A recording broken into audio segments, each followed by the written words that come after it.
آیا ابو بکر و صدیق بن گیا، جو بازار نبی میں بکا عمر تو فاروق بنا، جو مصطفیٰ کی غلامی میں عثمان آئے تو ذوالنورین اور علی آئے تو حیدر کرار بن کر کے نکلے، جو یہاں آیا وہ آسمان کی بلندی کو چھو گیا۔ اور آپ دیکھیں جنازہ بھی آ گیا تو کلار کا قطب بن گیا۔ کیوں؟ لوگ کون سے جنازے کو اتنے سال اٹھا کر کے گھومیں گے؟ کون سے جنازے کو؟ ارے میاں 2 گھنٹہ کوئی جنازہ اٹھاتا نہیں، اور لوگ یہ سمجھتے ہیں جلدی سے جلدی قبرستان کے حوالے ہو جائے۔ ہم نے ایسے قطب کو دیکھا جس کا جنازہ 12 سال کے عمر پر اٹھایا گیا، اور یہاں پر عقیدہ بھی ہے۔ یسین بین حالت اقبال میں آپ کا خیر مقدم ہے۔ آپ دیکھ رہے ہیں اپنا یوٹیوب چینل یسین بین۔ آج کولار شہر میں مفتی سلمان اظہری صاحب تشریف لائے ہوئے ہیں۔ کچھ ہی لمحوں کے بعد حضرت مفتی سلمان اظہری صاحب کا بیان ہوگا۔ بڑے خلوص کے ساتھ آپ تمام حضرات سنیے، حضرت کی باتوں کو ذہن نشی کیجیے۔ ایسے ویڈیو ایسے معلومات کے لیے ہمارے چینل کو لائک کریں، سبسکرائب کریں، شیئر کریں، پیج کو فالو کریں۔ کرنے کے لیے ان کا ہونا ضروری ہے۔ جب تک ساری قوم اپنے بزرگوں کی حالات سن کر خود ان عظیم الشان بزرگوں کی ضروریت ہونے کا فخر دل میں پیدا نہ کرے گی، تب تک روحی اور قلبی تربیت کے لیے ان کا ہونا ضروری ہے، تاکہ عقیدت و محبت کی تاکہ عقیدت کے جو پھول کھلتے ہیں، عقیدت و محبت کے جو نغمے اور جو الفاظ آج کی عظیم الشان اجلاس اس روح پرور کانفرنس میں جہاں پر اب ہم تمامی حضرات شرکت کر رہے ہیں، جو مایا ہے میں چاہتا ہوں ہم میں سے کوئی ہے جو بندہ خدا نعرہ لگا دے، کوئی بندہ خدا اٹھ کے مجمع میں سے نعرہ لگائے۔ اجتماع کا کیا کہنا، جہاں پر ایک سے ایک خطیب اور عمدہ سے عمدہ ادیب اور روحانی اور جسمانی علاج کرنے والے طبیب اور اپنے محمد انوار کی بارشیں ہو رہی ہے۔ ہاں، یہ اجلا اجلا سا سما، یہ مہتی مہتی سی فضائیں، یہ مست مست ہوائیں، یہ سب کے سب جھوم کر جشن سیدنا حضرت قطب غوری رضی اللہ تعالیٰ عنہ کو منا رہے ہیں۔ محترم حضرات، آپ تمامی حضرات اپنے ماتھے رکھیں، ان کے لیے سپریٹ ہمارے جلسہ کے رائٹ سائیڈ میں انتظام کیا گیا ہے۔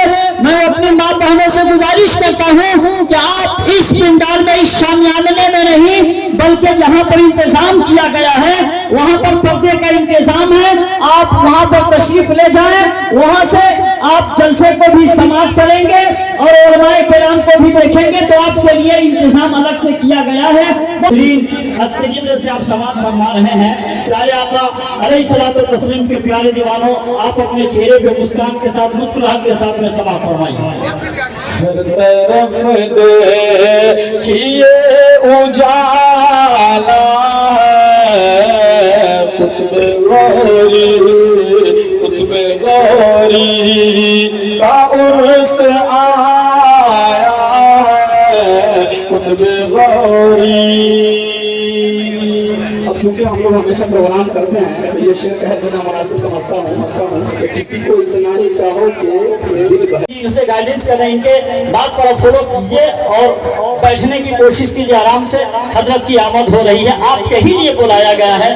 یہ ہمارے متولی امان اللہ صاحب اور مجاورین اور اہل محلہ کے محلہ کے نوجوان، یہ تمام لوگوں نے آپ کے ہی لیے بلایا ہے، تو آپ حضرات کے سماعت کرنے کے لیے، دیکھنے کے لیے، دیدار کرنے کے لیے، تو آپ ماحول بنا کر کے رکھیے۔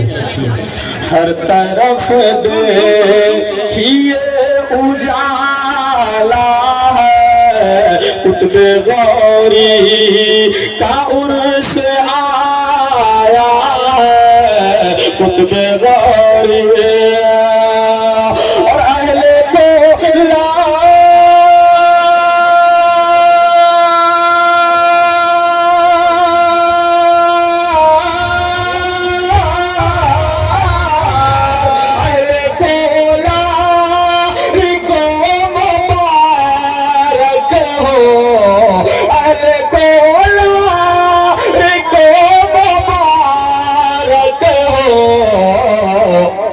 مفتی سلمان، مفتی سلمان، مفتی سلمان، لبیک یا رسول اللہ،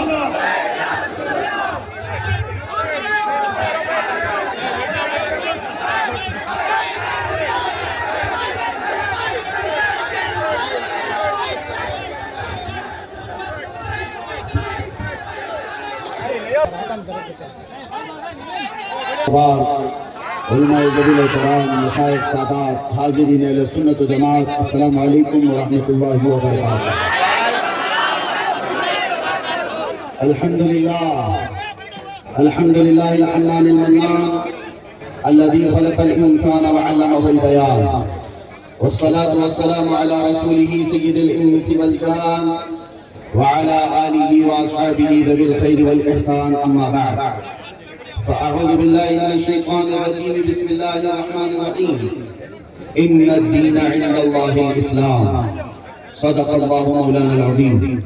بارگاہ رسالت میں آپ صلی اللہ تعالیٰ علیہ وسلم میں درود پاک کا ہدیہ پیش کریں۔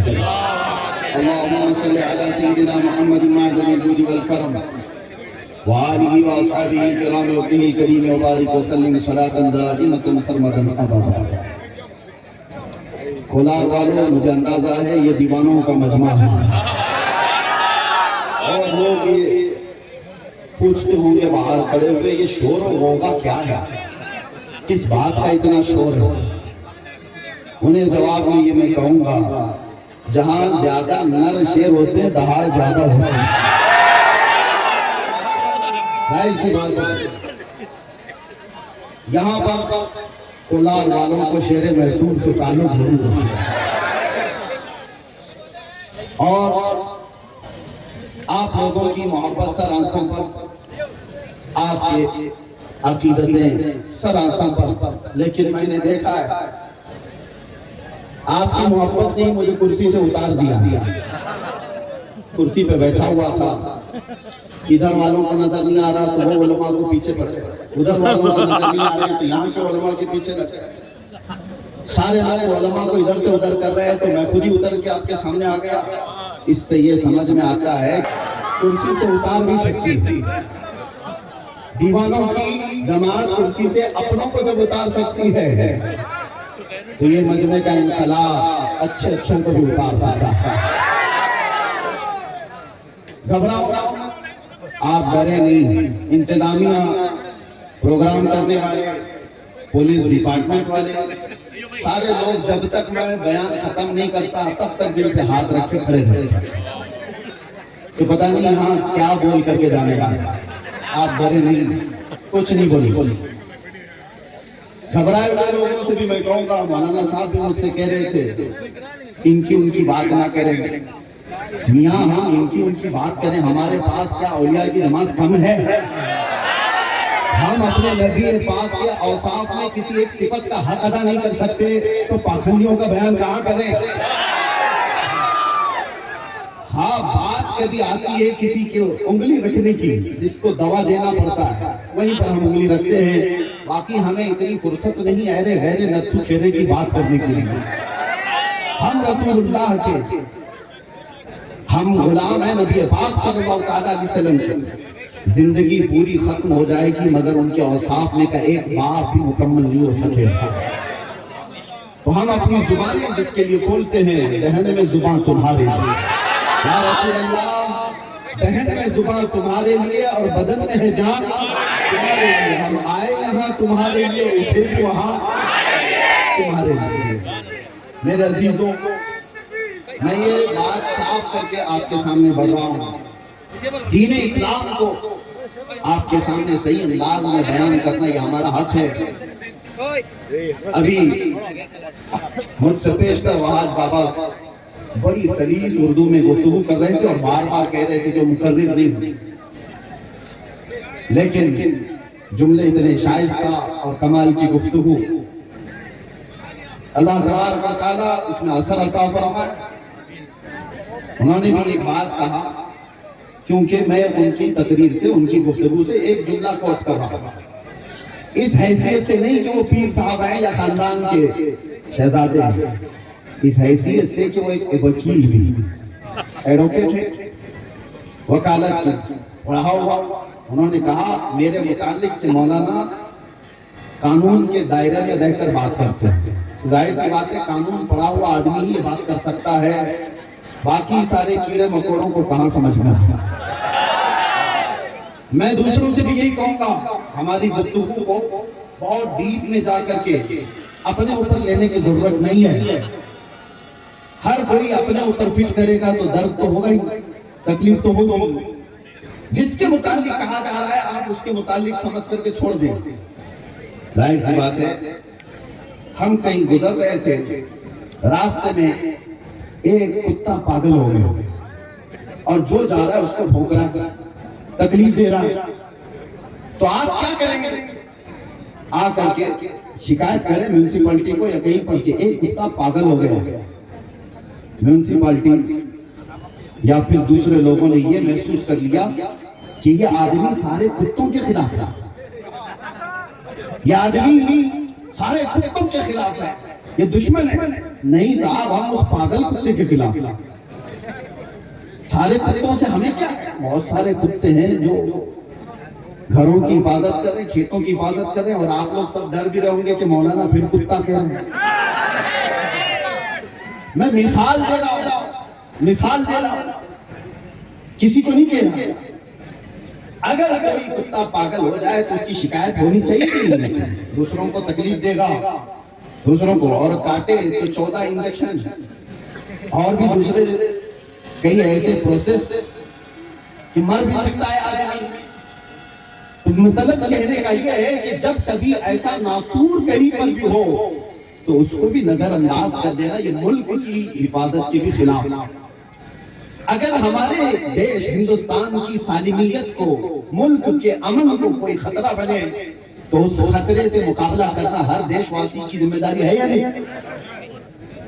پورے ملک کی فضا اگر خراب کر رہا ہے کوئی بھی ہو, کہیں سے کوئی ایسی گیس چھوڑ دے رہا ہو کہ جس سے لوگوں کے مرنے کا اندیشہ ہے, تو کیا اس کو وہ گیس خارج کرنے کی اجازت دی جائے گی؟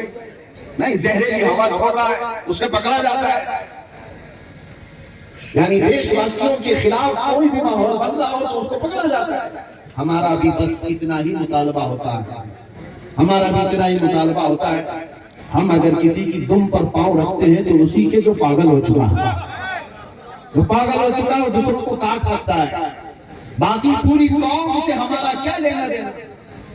لیکن لوگوں نے آج ہم کو ایسا بنا دیا, امیج ایسی بنائی جو مولانا بھڑکاؤ بھاشن کرتے ہیں, کسی سماج کے خلاف بولتے ہیں, کسی کمیونٹی کے خلاف بولتے ہیں.